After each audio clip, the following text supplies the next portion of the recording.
Next important question for IR paper 2 2021 के लिए। IR paper 2 के अंदर जो है, एक तो आपको इंडो पाक पॉलिटिक्स, इसके ऊपर अच्छी खासी कमांड होनी चाहिए। इंडो पाक पॉलिटिक्स के हवाले से जो क्वेश्चन आता है, इसमें से दो क्वेश्चन भी आ सकते हैं, एक तो मस्ट है, हो ही नहीं सकता कि इसमें से सवाल ना आए। इंडो पाकिस्तान पॉलिटिक्स के हवाले से जो इश्यूज आपसे पूछे जाते हैं, वो वाटर कॉन्फ्लिक्ट भी हो सकता है, वो कश्मीर क्राइसिस भी हो सकता है, कॉन्फ्लिक्ट भी हो सकता है, इंडियन ओशन भी हो सकता है। ये तीन वो चीज़ें हैं, कश्मीर, वाटर और इंडियन ओशन, जो कि पाकिस्तान और इंडिया के बीच में एक बहुत बड़ा जो है मसला है, सिक्योरिटी के हवाले से भी और अदर नेशनल इंटरेस्ट्स के हवाले से भी, जिसमें इकोनॉमी है, जिसमें पॉपुलेशन है, जिसमें सोसाइटी है, ये सारे पाकिस्तान के इंटरेस्ट हैं, आइडियोलॉजिकल इंटरेस्ट भी हैं, सिर्फ स्ट्रैटेजिक नहीं बल्कि अदर जो पाकिस्तान के इंटरेस्ट हैं। तो उस हवाले से भी ये जो इश्यूज हैं दे आर हाईली क्रूशियल, चाहे कश्मीर का इशू हो, चाहे वाटर हो, चाहे इंडियन ओशन हो। तो ये सवाल इन पे पाकिस्तान इंडिया पॉलिटिक्स के हवाले से लाजमी आएगा, एक तो पक्का है।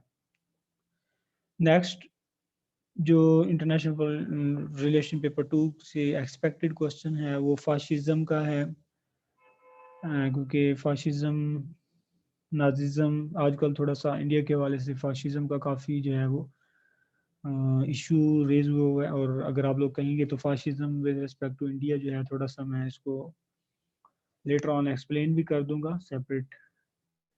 उसके अलावा न्यूक्लियर डेटरेंस या न्यूक्लियर सिक्योरिटी, न्यूक्लियर पे लाजमी सवाल आएगा आपका, हर हालत में सवाल आएगा आपका, क्योंकि न्यूक्लियर जो इशू है ये इंटरनेशनल रिलेशन की जो लाइफ है, इंटरनेशनल रिलेशन की जो एवोल्यूशन है, उसके साथ साथ ये जुड़ा हुआ है।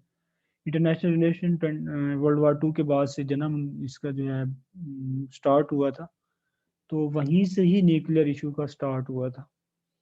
तो ये हो नहीं सकता कि आपका न्यूक्लियर जो है वो किसी न किसी सेंस में जो है ये ना आए, या तो पाकिस्तान इंडिया के सेंस में आएगा, ये जनरल न्यूक्लियर प्रोलिफरेशन पे आ जाएगा जनरल, या फिर किसी दो तीन स्टेट्स को पकड़ के उसके बीच में न्यूक्लियर इशू आ जाएगा।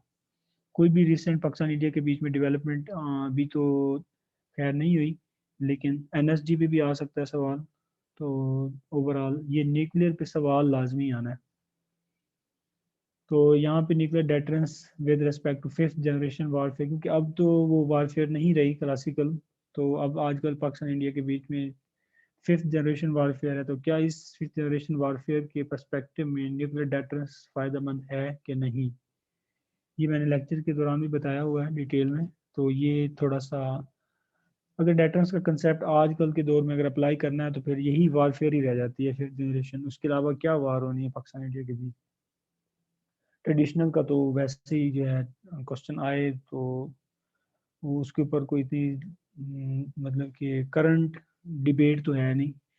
घिसी पिटी डिबेट जो कि शुरू से एग्जिस्ट करती है वो यही है कि अब नई वार पाकिस्तान इंडिया के बीच में कोई नहीं हुई after nuclear tests of by both states. तो वो तो एक वेल एस्टेब्लिश फैक्ट हो चुका। अब नई जो डिबेट आती है तो यही है कि जो अभी नई वारफेयर की डोमेन्स आई हैं, इनको रोकने के लिए, इनको कंट्रोल करने के लिए क्या डेटरेंस यूज़फुल है कि नहीं। उसके अलावा ग्रेट पावर कंपटीशन, ये जो है ग्लोबल पॉलिटिक्स का जो है क्वेश्चन है, जिसमें जो है ये आ सकता है। उसके अलावा कोल्ड वार, रशियन रेवोल्यूशन, ये जो ये हिस्टोरिकल क्वेश्चन है। हिस्टोरिकल क्वेश्चन का मतलब ये है कि ये जो 20th सेंचुरी की पूरी हिस्ट्री है उसके दौरान जो डेवलपमेंट्स हुई हैं, जिसके अंदर वर्ल्ड वॉर 1 है, 2 है, कोल्ड वार है, रशियन रेवोल्यूशन है, ये सारी हिस्टोरिकल डेवलपमेंट्स हैं। इनमें से किसी में भी कोई क्वेश्चन, एक क्वेश्चन आ सकता है। ठीक है, ये सारी हिस्टोरिकल डेवलपमेंट्स में से आ सकता है। नाजिज्म है, फाशिज्म है, ये सारी हिस्टोरिकल। उसके अलावा ये जो लास्ट पोर्शन है, इकोनॉमिक चैलेंजेस और आईएमएफ, स्ट्रक्चर रिफॉर्म्स वगैरह वगैरह, क्योंकि इकोनॉमिक चैलेंजेस जो हैं पाकिस्तान के लिए बहुत बड़ा मसला बना हुआ है। तो इस पर्सपेक्टिव में जो आपका सिलेबस में आईएमएफ का हिस्सा है और वर्ल्ड बैंक है, तो उसको उठा के जो है वो आपसे ये पूछेगा कि इकोनॉमिक चैलेंजेस के की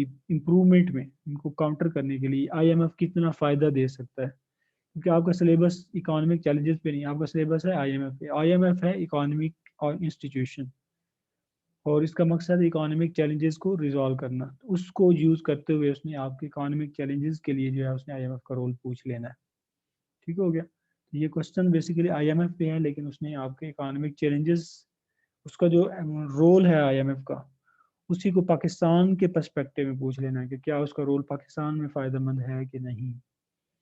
تو اس سلسلے میں جو ہے آپ کو اسٹرکچر ایڈجسٹمنٹ پروگرامز وغیرہ یہ سب کچھ جو ہے وہ آنا چاہیے. اوور آل اگر دیکھا جائے تو آئی ایم ایف اور یہ بھی بیسیکلی انٹرنیشنل پولیٹیکل اکانومی کا ہی کنسیپٹ ہے. تو اکانومک لبرلزم کا کنسیپٹ ہے آئی ایم ایف.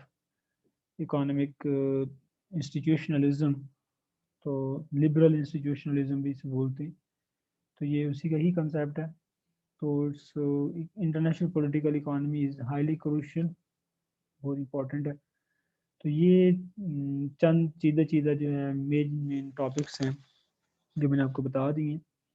تو ان کو آپ لازمی کور کریں، اور ان کے اوپر جو ہے تھوڑا بہت ڈیٹیلڈ میں جو لیکچر وہ تو ہم لیکچر پلان کے اندر کور کر چکے ہیں. اور ابھی شارٹ سی کچھ آؤٹ لائن اگر انشاءاللہ میں کوشش کروں گا کہ آپ کو جو ہے تھوڑا سا دے دی جائے.